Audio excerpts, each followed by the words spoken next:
好来，乡亲啊，继续来看这个国健署公布到上新的台湾10大癌症的排行榜，腰鞘癌是第一届进到前10名，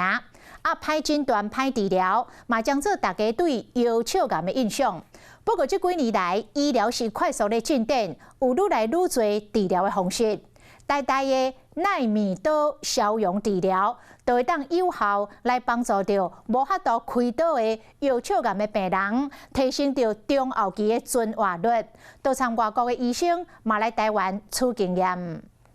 朱深家前报告，2年前因为腰鞘癌过身，有名体育主播鲍达勤嘛因为着癌要求去瑞士安乐死。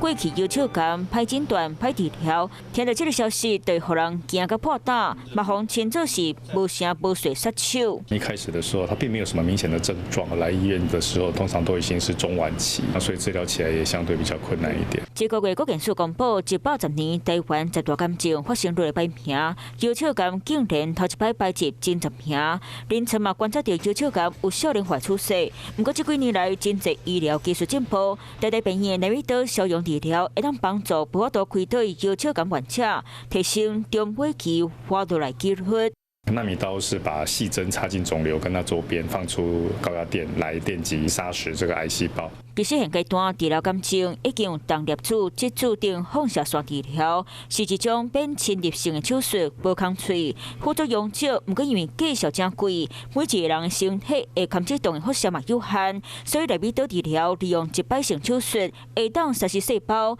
那对边缘器官伤害性低，费用负担嘛较少。台湾技术够在，和国外医师拢来学功夫。由于我们是世界上做最早开的医学中心之一了啊，几乎整个亚太地区所有治疗的医生，也可以讲今天在东半球所有治疗的医生都是台大训练出去的。面对腰鞘癌事件愈提悬，着癌的会数闹来闹少年，咱台湾医学来出一张水开的成绩单，